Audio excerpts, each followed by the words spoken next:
आज bus driver भी शायद घर जाने की जल्दी में लग रहा था, तभी तो ऑफिस से घर तक का रास्ता 1.5 घंटे की बजाय 45 मिनट में ही पूरा कर दिया। मैं बस में बैठा शीशे के बाहर लोगों को इस शहर की भागम भाग भरी जिंदगी में खामोश, उदास, हैरान और भागता हुआ देख रहा था। ये बस नंबर 522 का रूट भी बड़ा अजीब होता है। ये सपनों की उस दुनिया में लेके जाती है जिसमें हम जैसे लोग रोज नए नए रंग भर के दूर आकाश में निकल जाते हैं, पर कुछ देर बाद उसी वास्तविकता की जमीन पर आ गिरते हैं।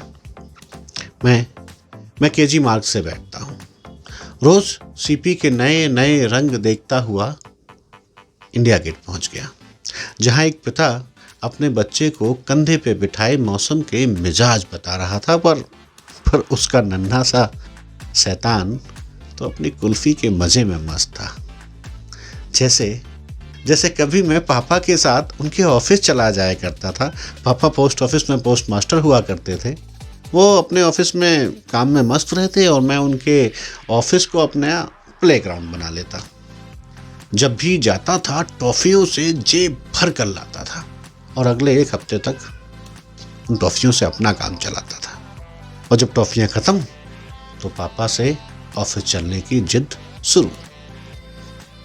वो टॉफियां आज भी याद आती हैं। उनमें जो मिठास थी वो आज बाजार से खरीद कर खाने में नहीं है। एक्चुअली वो टॉफियां नहीं थी, वो तो सुनहरे कागज में लिपटा हुआ ढेर सारा प्यार था, जो अब इस शहर में नहीं मिलता।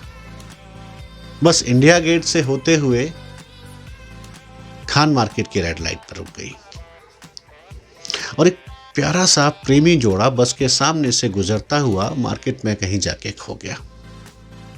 शायद ये शहर इन्हीं लोगों के लिए बना है। 8 साल गुजारने के बाद भी इस शहर ने मुझे अभी तक नहीं अपनाया था और ना ही मैं इस शहर को अपना बना सका था। मेरा फ्लैट आज भी मेरा कमरा था, मेरा घर नहीं बन सका था। बस लोधी रोड होते हुए जवाहरलाल नेहरू स्टेडियम पहुंच गई, जहां पर कुछ खिलाड़ी बस में चढ़ गए। शायद हॉकी खेलते होंगे, पर मैं तो बचपन से क्रिकेट का शौकीन रहा हूं। बचपन में सपना था कि इंडिया के लिए खेलूं। हालांकि ये सपना भारत के हर दूसरे बच्चे का होता है कि वो इंडिया को रिप्रेजेंट करे, पर मैं तो बचपन में सचिन तेंदुलकर बनना चाहता था। हालांकि असलियत में विकेट कीपिंग करता था।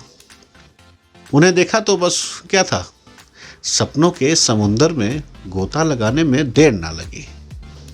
वो हल्की सी सर्दियां शुरू हो चुकी थी और हमारे गांव में परान के मैदान में हमारे गांव और शहर की स्टार टीम के बीच फाइनल मैच चल रहा था।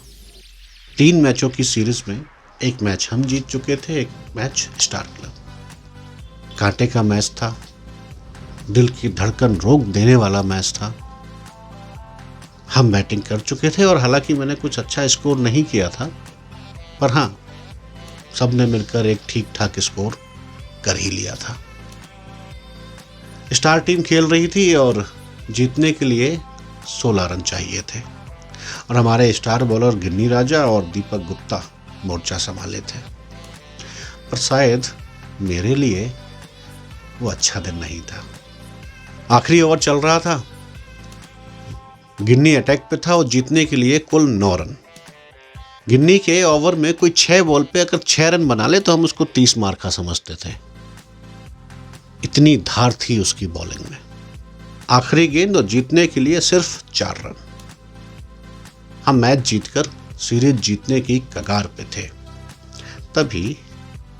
तभी गेंद ने मेरे दस्तानों से लुका छुपी खेली और थर्ड मैन होते हुए बॉर्डर लाइन के पार हम मैच हार चुके थे। और गिन्नी राजा के मुखमंडल से जो प्यारे से प्रवचन सुने और कोच गोविंद सर की जो लाते खाई ना, उन्हें आज भी नहीं भूला मैं। वो लम्हे आज भी कहीं संभाल के रखे हैं हमने।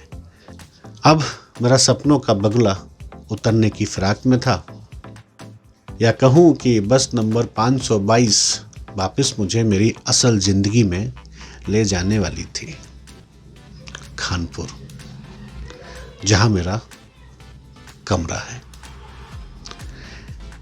और बस से उतरने के बाद उन टूटी गलियों में अपने आप को कहीं खोज रहा था मैं, और सोच रहा था कि कहाँ से चले थे, कहाँ हैं और कहाँ जाना है। आप भी सोचिए।